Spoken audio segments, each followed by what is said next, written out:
주님께서 여러분과 함께 요한이 전한 거룩한 복음입니다.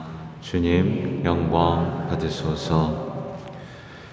그때 군중은 예수님도 계시지 않고 제자들도 없는 것을 알고서 배들에 나누어 타고 예수님을 찾아 가파르나움으로 갔다. 그들은 호수 건너편에서 예수님을 찾아내고 랍비, 언제 이곳에 오셨습니까? 하고 물었다. 예수님께서 그들에게 대답하셨다. 내가 진실로 진실로 너희에게 말한다. 너희가 나를 찾는 것은 표징을 보았기 때문이 아니라 빵을 배불리 먹었기 때문이다. 너희는 썩어 없어질 양식을 얻으려고 힘쓰지 말고 길이 남아 영원한 생명을 누리게 하는 양식을 얻으려고 힘써라. 그 양식은 사람의 아들이 너희에게 줄 것이다. 하느님 아버지께서 사람의 아들을 인정하셨기 때문이다.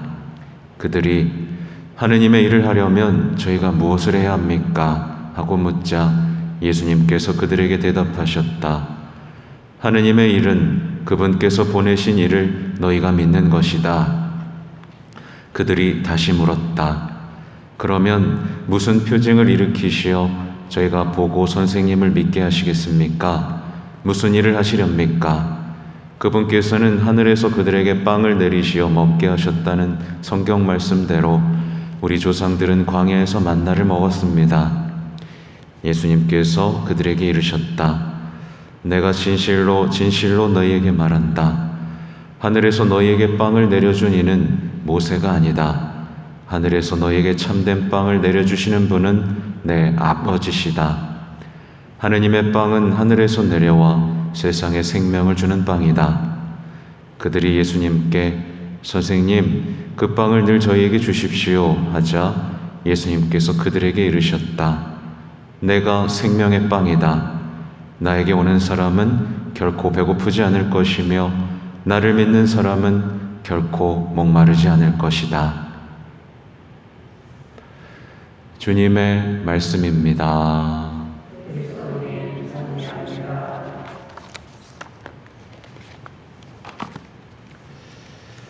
자비로이 교회를 이끌어 주신 주님 기억하며 감사하게 하소서. 네, 오늘 독서와 복음의 내용을 보면 먹는 거 얘기가 계속 나오죠. 오늘 복음의 핵심을 이해하려면 우선 만나에서 생명의 빵에 이르는 우리 하느님의 구원의 여정을 이해하시면 됩니다. 그러니까 하느님께서는 만나로 이스라엘 백성을 구원하려고 하셨었죠. 그러다가 오늘 어떻게 드러나세요? 구원하다 못해 답답해서 당신 자신을 생명의 빵으로 주시는 기에 이르게 됩니다. 이 여정을 우리는 이제 오늘 복음을 보면서 살펴볼 건데요. 이제 복음을 보면 이제 지난주일 복음 기억나세요? 지난주일 복음은 장정만도 5,000명을 먹이신 기적입니다. 그러니까 빵을 많게 하셔서 다 함께 나눠 먹었던 기적이죠. 그때 아마 사람들은 예수님한테 뿅 간 것 같아요. 예수님한테 뭐든지 드리면 많게 하시겠구나 라고 뿅 간 겁니다. 그래서 예수님이 눈앞에서 사라지시자 예수님을 막 찾아 헤매는 거예요. 정말 예상할 수 없는 경로로 갔음에도 불구하고 진짜 끈질기게 따라 붙습니다. 그래서 결국 예수님을 찾아내고 랍비, 언제 이곳에 오셨습니까? 라고 묻습니다. 여러분도 끈질기게 예수님을 찾고 있죠? 왜 찾아요? 뭐 때문에 찾죠? 혹시 많게 하려고 찾지 않아요? 아니죠? 많게 하려고 찾지 않느냐라고 물었더니 어떤 학생이 네, 사랑을 많게 하려고 찾아요 라고 합니다. 정답이죠, 어떻게 보면. 근데 일부 어른들은 뭘 많게 하려고 찾느냐? 돈 좀 많게 하려고 찾고요. 명예도 좀 많게 하려고 찾고요. 권력도 좀 많게 하려고 찾고요. 아무튼 많게 하고 늘리고 더하고 모으기 위해서 예수님을 찾는 겁니다. 그렇게 예수님의 이름을 함부로 부르는 경우가 있습니다. 우린 그래서는 안 되겠죠. 그랬더니 이제 예수님께서는 바로 잡아주시는 거예요. 아니야, 이제 그만 그런 거 찾고 이제 썩어 없어질 양식 찾지 말고 영원한 생명을 누리게 하는 양식을 이제 줄 거니까 그거 얻으려고 힘써. 이제 그거 그만해. 근데 그 양식은 누가 준다? 내가 줄 거야 라고 이제 알려주시는 거예요.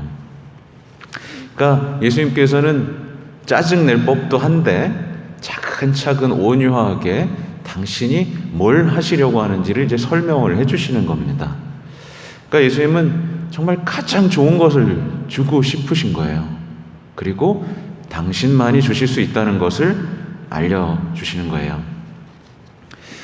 근데 아까 말씀드린 대로 예수님을 기껏 찾아와서 썩어 없어질 양식만을 청하는 분들이 있다 없다? 있다. 그쵸? 참 안타깝죠. 예수님은 구원이라는 어떤 그 값진 양식을 주셨어요. 자기 목숨과 바꾸신 겁니다. 하느님이 자기 자신의 목숨을 바쳐서 우리에게 구원이라는 선물을 자, 이거 가질래? 하늘나라도 줄게. 이렇게 좋은 걸 줬는데 아이 됐고요. 나 저거 달란 말이야. 저거 이렇게 하는 거죠. 이게 어떻게 보면 웃긴 얘기일 수도 있지만 굉장히 비극입니다. 그죠? 그렇게 예수님이 버림받고 있는 거예요.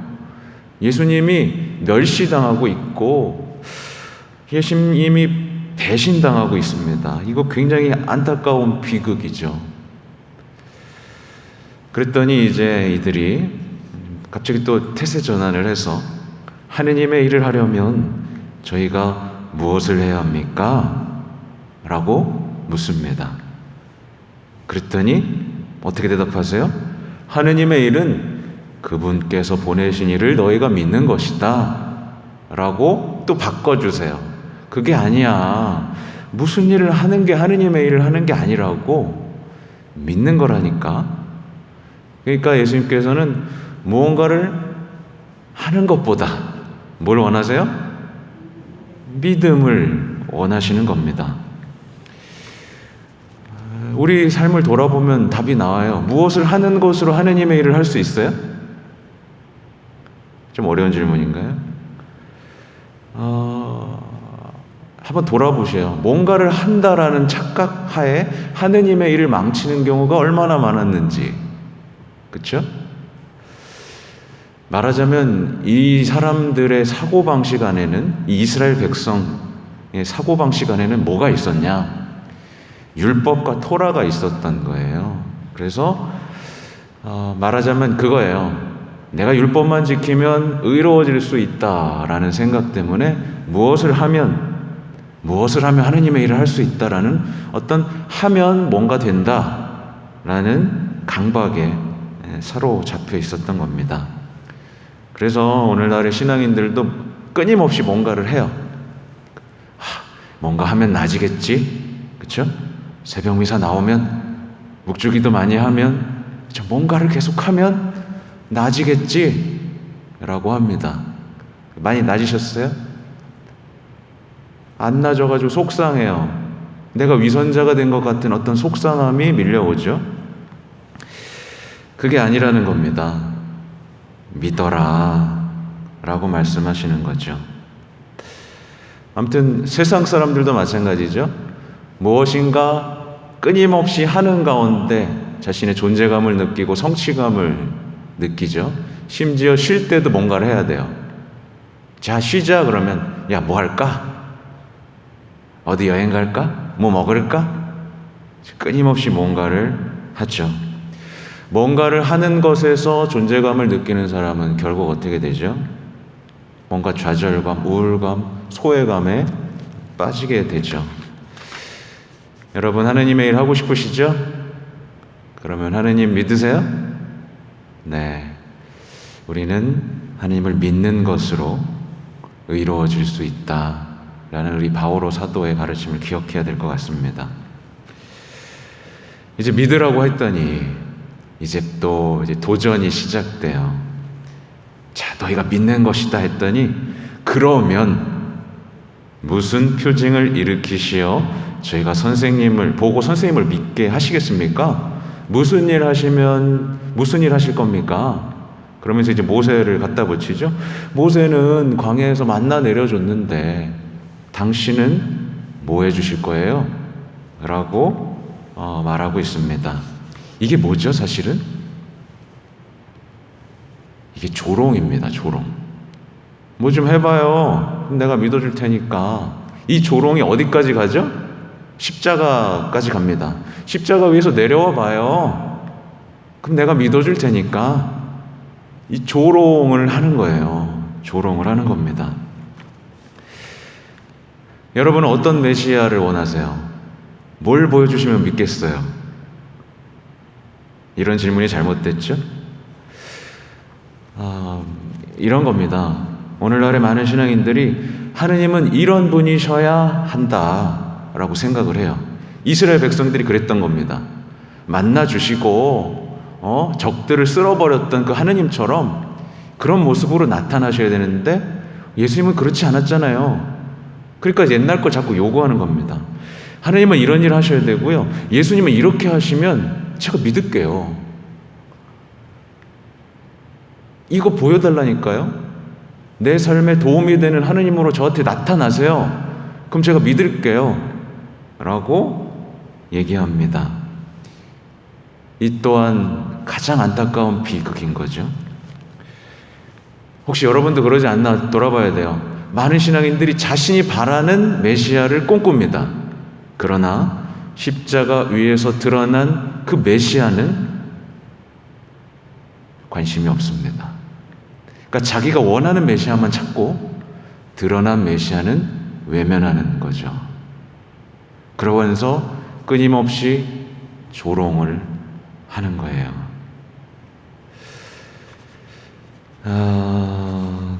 그러자 이제 예수님께서 모세가 빵을 내려준 게 아니야. 하느님이 내려주신 거다. 하늘의 빵은 세상에 생명을 주는 빵이야. 하고 이제 자신에 대한 얘기들을 준비하십니다. 그랬더니 또 선생님 그 빵 늘 저에게 주세요. 라고 이렇게 좋은 거 나눠가지고 달라고 합니다. 그랬더니 이제 결정적인 말씀을 하세요. 내가 생명의 빵이다. 이제 만나를 잊고 나를 기억하라. 라는 얘기를 하시는 거예요. 내가 생명의 빵이야. 너희는 이제 나를 먹고 마셔야만 약속의 땅으로 갈 수 있다. 라고 말씀을 하시는 겁니다. 그리고 이어서 말씀하세요. 나에게 오는 사람은 결코 배고프지 않을 것이고 나를 믿는 사람은 결코 목마르지 않을 것이다. 배고프면 어떻게 되죠? 멈춰서게 됩니다. 지쳐요. 목마르면 어떻게 돼요? 쓰러집니다. 그럼 이제 우리의 삶을 돌아봐야겠죠. 우리 영원한 삶을 향해 가죠? 영원한 삶을 향해 갑니다. 구원을 향해 힘차게 나아가는 우리는 선택받은 사람들입니다. 뭐가 있으면 충분하죠? 예수님의 몸과 피가 있으면 충분합니다. 부족한 거 있으세요? 없죠. 이스라엘 백성들도 광야에서 약속의 땅으로 갈 때 하나님께서 먹여주시고 목을 축여주셨습니다. 그죠? 만나주시고 메추리 보내주시고 바위 쳐서 물 솟아 나오게 하시면서 그들의 목마름과 배고픔을 채워주시면서 약속의 땅으로 이끌어갔죠. 그럼 우리는 어떻죠? 생명의 빵으로 약속의 땅을 향해 가는 겁니다. 근데 오늘날의 많은 신앙인들이 어때요? 영원한 생명을 향해 갑니까? 가다가 멈춰서고 주저앉습니다. 왜 그러는 거예요? 생명의 빵이 있는데. 그러면서 배고프다고 하고 탐식에 빠집니다. 야식 먹죠, 그죠? 자꾸 먹어서 채웁니다. 맛집 찾고 영적인 양식이 아니라 세속적인 위로를 찾고 있죠.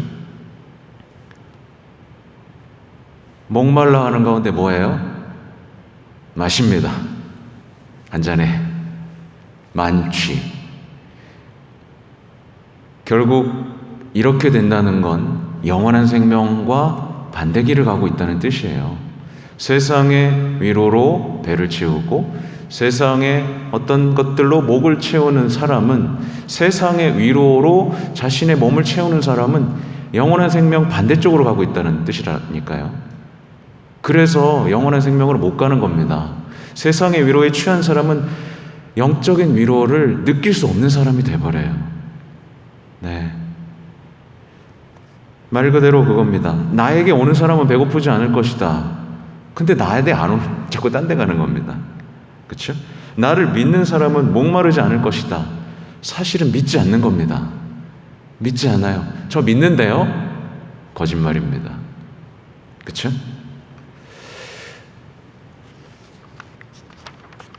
바오로 사도가 이 가르침에 대해서 아주 선명한 서간을 남겨놓으신 게 오늘 제 2독서예요. 에페소서 정말 좋아합니다. 에페소서는 이렇게 우리의 신앙의 기초들을 꽉꽉 잡아주고 있어요. 이렇게 얘기해요. 여러분은 더 이상 헛된 마음을 가지고 살아가는 다른 민족들처럼 살아가지 마십시오. 그거 헛된 마음입니다. 여러분은 그리스도를 그렇게 배우지 않았습니다. 배운 대로 하면 되는데, 우리는 그리스도에 대해서 우리는 십자가로 구원했다고 배웠는데 자꾸만 다른 무속신앙하고 다 섞어가지고 자기 마음대로 만들어버립니다. 혼합신앙을 만들어버리죠. 바오로 사도는 그래요. 지난날의 생활 방식에 젖어 사람을 속이는 욕망으로 멸망해가는 옛 인간을 벗어버리고 여러분의 영과 마음이 새로워져 진리의 의로움과 거룩함 속에서 하나님의 모습을 따라 창조된 새 인간을 입어야 한다는 것입니다. 옛 인간은 만나를 원하면서 투정 부리고 주저앉고 이집트를 향해 돌아가고자 하는 이스라엘 백성인 거예요. 그러나 우리는 하느님의 영, 그러니까 예수님께서는요, 하느님은 우리를 얼마나 사랑하시는지 다 주다 못해 뭐 주셨어요? 당신 자신을 주시면서까지 우리를 구원하라고 하셨잖아요. 그럼 그거 받아야죠. 그죠? 그리고 구원을 향해 가야죠. 지치지 말아야 됩니다. 배고프고 목마르면 예수님께서는 우리를 채워주신다는 그 믿음 하에 지치지 말고 영원한 생명, 약속의 땅을 향해 힘차게 나아가는 여러분이 되시길 바라겠습니다. 아멘.